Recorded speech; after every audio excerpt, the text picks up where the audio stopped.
हे beautiful people, मैं हूँ सुनहरी और आज हम लोग बात करने वाले हैं उन 10 चीज़ों के बारे में जो एक यूपीएससी एस्पिरेंट के लाइफ का सबसे इम्पोर्टेंट एस्पेक्ट होता है। ये 10 चीज़ों के बगैर यूपीएससी की तैयारी करना काफ़ी मुश्किल हो सकती है और इसके बिना तैयारी अधूरी रहती है। तो आइए देखते हैं कि क्या है वो 10 चीज़ें जिनके बिना हमारी यूपीएससी की तैयारी हो ही नहीं सकती। यूपीएससी की तैयारी करने से पहले सबसे इम्पोर्टेंट जो फैक्टर है वो है सिलेबस जानना। जिसे भी हम कहते हैं कि हम यूपीएससी की तैयारी कर रहे हैं तो सबसे पहला जो हमें कमेंट मिलता है वो ये कि ये सबसे टफ एग्जाम है और दूसरा ये कि इसके सिलेबस का कोई लिमिटेशन नहीं और इसका सिलेबस बहुत ही वास्ट सिलेबस है। But let me tell you, PSC का सिलेबस काफी डिफाइंड है और अगर आपकी सिलेबस पे अच्छी पकड़ है तो ज्यादातर चांसेस रहेंगे कि आप टॉपिक से नहीं भटकेंगे।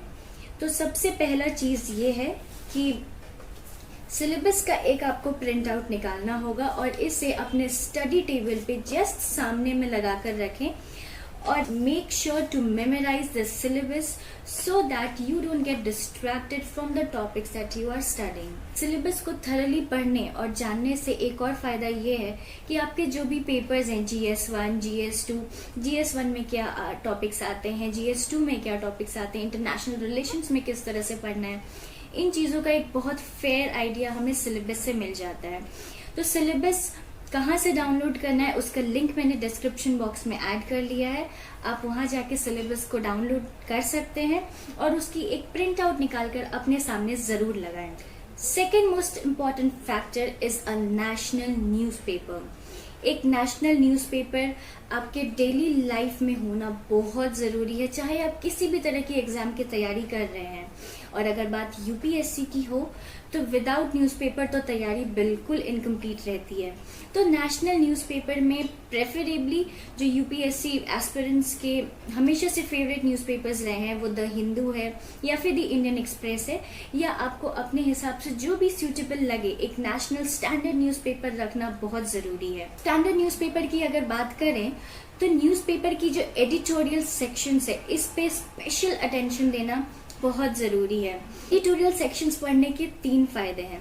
सबसे पहले करंट टॉपिक्स या हॉट टॉपिक्स ऑफ डिस्कशन क्या चल रहे हैं ये आपको पता चलेगा। इसके बाद जिस तरह से वो आंसर लिखा गया है ये जनरली हाई ब्यूरोक्रेट्स लिखते हैं या फिर सोसाइटी के एस्टीम्ड पीपल के द्वारा लिखा रहता है ये सारा एडिटोरियल्स। तो एक प्रॉपर आंसर कैसा होना चाहिए, एक मॉडल आंसर, ये आपको जानने मिलेगा। और तीसरा सबसे इम्पोर्टेंट चीज ये है कि जब आप एडिटोरियल्स पढ़ते हैं, एडिटोरियल्स में कई तरह के वर्ड्स आते हैं जिनसे आप पहले से अक्वेंट ना हो, जिनके बारे में आपको पहले ना पता हो, तो उसके जरिए आपकी वोकैबुलरी भी एनरिच हो सकती है। तो इसीलिए स्टैंडर्ड न्यूज़पेपर स्किप ना करें। इसके अलावा अगर आप किसी स्टेट पब्लिक सर्विस कमीशन की तैयारी कर रहे हैं तो एक रीजनल स्टैंडर्ड न्यूज़पेपर भी जरूर पढ़ें। तो इसके बाद आता है मैप्स। मैप्स में हमारे पास होने चाहिए world map, India map and अगर आप स्टेट की कोई एग्जाम दे रहे हैं तो स्टेट मैप। मैप्स रहने का सबसे बड़ा फायदा ये है कि अगर आप ज्योग्राफी पढ़ रहे हैं या पॉलिटी पढ़ रहे हैं तो जिस टॉपिक को आपने पढ़ा अगर उसी टॉपिक को तुरंत आप मैप पे देखते हैं तो आप उन टॉपिक्स को और बेहतर तरीके से रिलेट करके समझ पाएंगे। किसी चीज की ज्योग्राफिकल इम्पोर्टेंस क्या है, मैप से हमें पता चलता है कि कोई जगह कहाँ पे लोकेटेड है, इससे उस जगह पे क्या क्या फिनोमिनन्स हो सकते हैं, क्यों किसी जगह पे हर साल ज्यादा बारिश होती है, क्यों कम बारिश होती है, क्यों साइक्लोन्स एक पर्टिकुलर जगह पे ही होते हैं, या फिर पॉलिटी के पॉइंट ऑफ व्यू से अगर देखें तो क्यों कोई एक पर्टिकुलर जगह पॉलिटिकल इतना ज्यादा पॉलिटिकल इम्पोर्टेंस रखता है।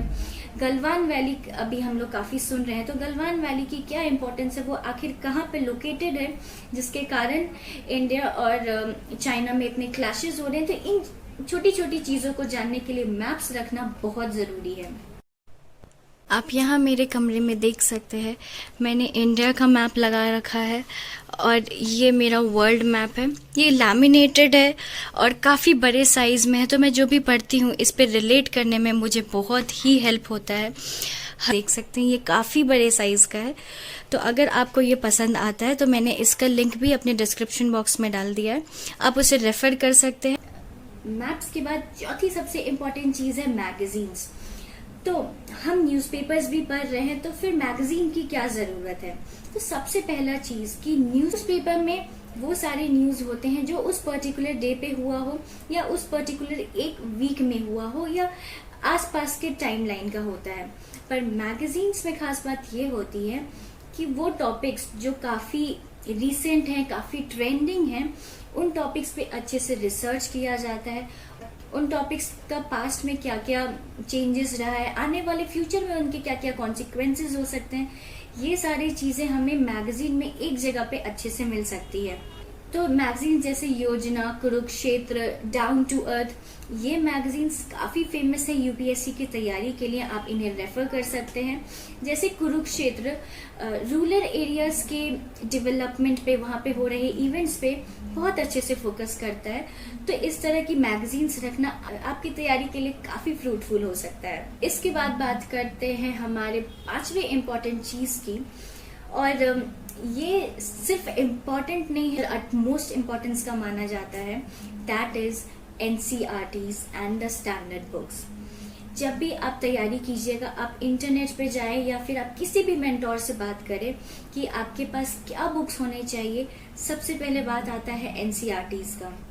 और एनसीईआरटीज में क्लास 6 से लेकर क्लास 12 तक की एनसीईआरटीज सबसे पहले रेकमेंड किया जाता है, क्योंकि किसी भी तैयारी करने के लिए छोटे से छोटे एग्जाम या बड़े से बड़े यूपीएससी के एग्जाम की तैयारी में भी बेसिक्स पे अच्छी पकड़ होना बहुत जरूरी है, और बेसिक्स तैयार होगा एनसीईआरटी से। इसके अलावा हमें कुछ स्टैंडर्ड बुक्स भी पढ़ने पड़ते हैं, जैसे पॉलिटी के लिए M Lakshmikanth, art and culture के लिए नितिन सिंघानिया, या फिर हिस्ट्री के लिए बिपिन चंद्र। ये काफी स्टैंडर्ड बुक्स माने जाते हैं। वैसे यूपीएससी के लिए क्या क्या स्टैंडर्ड बुक्स रिकमेंडेड है, मैं इसका वीडियो भी आगे अपकमिंग वीडियोस में कवर करने वाली हूँ, तो stay tune to my channel. तो एनसीईआरटीज और ये स्टैंडर्ड बुक्स का होना तैयारी के लिए बहुत बहुत इम्पोर्टेंट है। इसके अलावा मेक श्योर कि आप बहुत ज्यादा रिसोर्सेज ना रखें, सिर्फ स्टैंडर्ड बुक्स को रखें, बहुत तरह की बुक्स रखने की जरूरत नहीं है। 6 सबसे इम्पोर्टेंट फैक्टर है आंसर राइटिंग प्रैक्टिस। जैसा कि हमें पता है यूपीएससी का जो एग्जाम पैटर्न होता है उसमें ऐसे टाइप क्वेश्चंस आते हैं, तो हमें उसके लिए सबसे पहले तैयारी के दौरान आंसर राइटिंग की प्रैक्टिस रेगुलर बेसिस पे करना बहुत जरूरी है। बिगिनर्स के लिए मैं यही कहूंगी कि अगर आप कोई टॉपिक पढ़ते हैं, फॉर एग्जाम्पल आपने ज्योग्राफी में कोई एक छोटा टॉपिक कंप्लीट किया, चाहे वो मॉनसून हुआ या वोल्केनो हुआ, तो वो पढ़ने के बाद, उसे मेमोराइज करने के बाद try to frame a question, और उस क्वेश्चन के हिसाब से आप एक शॉर्ट आंसर 150 to 250 वर्ड्स में लिख सकते हैं। इससे आपकी आंसर राइटिंग की प्रैक्टिस हो जाएगी। इसके अलावा मेक श्योर कि जब आप आंसर राइटिंग की प्रैक्टिस कर रहे हैं तो आप एक टाइमर जरूर लगा के रखें। इससे आपके ऊपर एक मेंटली प्रेशर भी रहेगा, और प्रेशर में वर्क करने की धीरे धीरे आदत हो जाएगी। इससे एक एग्जाम लाइक माहौल भी आप क्रिएट कर सकते हैं। 7th most important aspect from my point of view is using previous year questions. किसी भी एग्जाम की तैयारी में जब आप टेस्ट देने जाते हैं तो उसके प्रीवियस ट्रेंड्स के बारे में जानना बहुत जरूरी है कि पहले किस तरह के क्वेश्चंस आए हैं, किन टॉपिक्स पे ज्यादा फोकस किया जाता है, किन टॉपिक्स को हम शायद थोड़ा कम अटेंशन दे सकते हैं, कौन से टॉपिक सबसे ज्यादा स्कोरिंग होते हैं। इन चीजों का एक फेयर आइडिया होने से हमारी तैयारी में एक एड ऑन हो जाता है। प्रीवियस ईयर में आपके पास मेंस के सॉल्व पेपर्स, प्रीलिम्स के सॉल्व पेपर्स, इंग्लिश कंपलसरी के सॉल्व पेपर्स, या फिर ऐसे के सॉल्व पेपर्स रखना बहुत ही जरूरी है। आप यहाँ देख सकते हैं मैंने यूपीएससी के ऐसे के पेपर्स, फिर यूपीएससी के इंग्लिश कंपलसरी के पेपर्स, जीएस के पेपर्स मैंने रखे हुए हैं यहाँ पर। ये मुझे बायजूस से 2 बुक्स मिले थे, ये 2 बुक्स आप देख सकते हैं। इसके अलावा मेरे पास 25 इयर्स का सॉल्व पेपर भी है जो मैंने खुद परचेज किया था। तो इन चीजों को रखने से आपको काफी अच्छी हेल्प हो जाएगी एनालाइज करने में कि यूपीएससी आज तक किस तरह का ट्रेंड फॉलो करते आया है, किन चीजों पे आपको काफी वर्क करनी होगी। तो प्रीवियस ईयर क्वेश्चंस ज़रूर से रखें और उसे टाइम टू टाइम देखते रहें। इसके अलावा अगर आप कोई टॉपिक या चैप्टर कंप्लीट करते हैं तो उससे रिलेटेड किस तरह के क्वेश्चंस आ चुके हैं प्रीवियस ईयर्स में, ये भी आप सर्च कर सकते हैं। उसे सॉल्व करके देखिए तो आपको एक रफ आइडिया मिल जाएगा कि आपने उस टॉपिक को कितने अच्छे से कवर किया है। 8th factor is knowing the exam pattern. Exam देने से पहले यूपीएससी की एग्जाम की पैटर्न से अक्वेंटेड होना बहुत ही इम्पोर्टेंट है।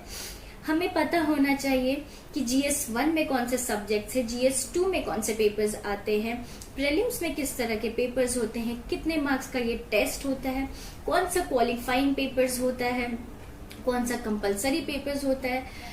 इन चीजों के बारे में जानना बहुत ही जरूरी है। जैसे कि हमारे पास 4 GS पेपर्स हैं, ऑप्शनल एक होता है जिसके 2 पेपर्स होते हैं और एक ऐसे पेपर्स होता है। इनके मार्क्स डिस्ट्रीब्यूशन कैसे हैं, नेगेटिव मार्किंग है या नहीं, इन चीजों का एक फेयर आइडिया हर एस्पिरेंट को होना बहुत जरूरी है। 9th most important aspect from my point of view is checking the Indian government sites regularly. तो इंडियन गवर्नमेंट साइट्स जैसे कि PIB हुआ, राज्यसभा TV हुआ, या फिर indianqanun.org और भी कई सारे साइट्स हैं जो मैंने स्क्रीन पे मेंशन किया है। ये सारे साइट्स कंटिन्यूअसली गवर्नमेंट की लॉन्च हुई स्कीम्स के बारे में अपडेट देते रहते हैं। बजट का भी एक अलग साइट है, वो भी मैंने मेंशन किया। राज्यसभा TV पे जो भी डिबेट्स हो रहे होते हैं उसे देखने से हमें प्रोज एंड कॉन्स दोनों का पर्सपेक्टिव फॉर्म करने में एक अच्छा मदद मिलता है। तो मेक श्योर जब भी आप फ्री रहें इन साइट्स को रेगुलरली चेक करते रहें और अपडेटेड रहें। अब हम लोग आते हैं हमारे आखिरी सबसे इम्पोर्टेंट फैक्टर पे, यानी कि 10th फैक्टर पे, जो है test series and self evaluation. तो तैयारी के दौरान ये जानना बहुत ही जरूरी है कि आपका ग्राफ कैसा जा रहा है, आपकी तैयारी कैसे चल रही है, और इन चीजों को इवैल्यूएट करने के लिए टेस्ट सीरीज ज्वाइन करना बहुत जरूरी है। क्योंकि टेस्ट सीरीज के बाद एक तो हमें एग्जाम के जैसा माहौल मिलता है, दूसरा इंडिया में बाकी जो कंपेटिटर्स हैं जिनसे हम एग्जाम में आगे कम्पीट करने वाले हैं उनके साथ हमारा किस तरह का रैंक जा रहा है, इन चीजों को जानना बहुत जरूरी है। इसके अलावा इन टेस्ट सीरीज में मार्क्स मिलने के बाद खुद का आंसर इवैल्यूएट करना बहुत ही जरूरी है। आपको एक आइडिया मिल जाएगा कि आपने कहाँ पे गलतियां की हैं, कहाँ पे आपको सुधार चाहिए और कौन सा आपका स्ट्रॉन्ग पॉइंट्स है। तो टेस्ट सीरीज में इनरोल करना ना भूलें। कई सारे टेस्ट सीरीज ऑनलाइन अवेलेबल हैं, कई सारे टेस्ट सीरीज ऑफलाइन भी अवेलेबल हैं। तो जो आपको अपने सूटेबिलिटी के हिसाब से बेस्ट लगे उसे ज्वाइन जरूर से करें। ये थे हमारे 10 मोस्ट इम्पॉर्टेंट थिंग्स जो कि एक यूपीएससी की तैयारी के लिए बहुत ही मायने रखती हैं। इसके अलावा मेरा एक छोटा सा टिप आप सभी के लिए, ये 10 चीजें तो बहुत ही इम्पोर्टेंट है, पर एक फैक्टर है जिसके बिना इन 10 चीजों पे हम वर्क नहीं कर सकते हैं, और वो सबसे इम्पोर्टेंट फैक्टर है motivation and self discipline. Without motivation ये चीजें अचीव करना बहुत ही मुश्किल हो जाती हैं। तो टाइम टू टाइम मोटिवेटेड होते रहें, यूपीएससी से रिलेटेड लोगों की इंटरव्यूज देखें, अच्छी यूपीएससी एस्पिरेंट स्टोरी पढ़ें, कई सारे मूवीज भी अवेलेबल हैं यूपीएससी के एस्पिरेंट्स के लाइफ पे। इन चीजों को जरूर से देखें, इससे आपको एक मोटिवेशन मिलती रहेगी। इसके अलावा डिसिप्लिन में रहना बहुत ही जरूरी है। एक दिन भी अगर आपने अपनी पढ़ाई में ढील दी तो ये आपको काफी नुकसान कर सकता है। तो डिसिप्लिन में रहना बहुत ही जरूरी है। साथ में खुद को फिट रखें, हेल्दी रखें, बिकॉज एक हेल्दी बॉडी में ही एक हेल्दी माइंड रहता है। तो इन चीजों को ध्यान में रखते हुए अपनी तैयारी की एक अच्छी सी शुरुआत करें। और अगर आपको किसी भी तरह की डाउट्स हो, मुझसे किसी भी तरह का असिस्टेंस चाहिए हो, तो आप मुझे कमेंट बॉक्स में क्वेश्चन पूछ सकते हैं। इसके अलावा मेरे इंस्टाग्राम आईडी पे girlwithoutdimple_ पे आप अपने क्वेश्चंस पूछ सकते हैं। मेक श्योर कि आपके क्वेश्चन सिर्फ यूपीएससी या फिर इन तैयारियों से ही रिलेटेड हो, कुछ इधर उधर की बातें ना हो। तो आई होप आपको मेरा ये एफर्ट पसंद आया हो। मिलते हैं हमारे अगले वीडियो में। टिल देन सुनहरी का हस्ता लवीस्ता, गुड बाय।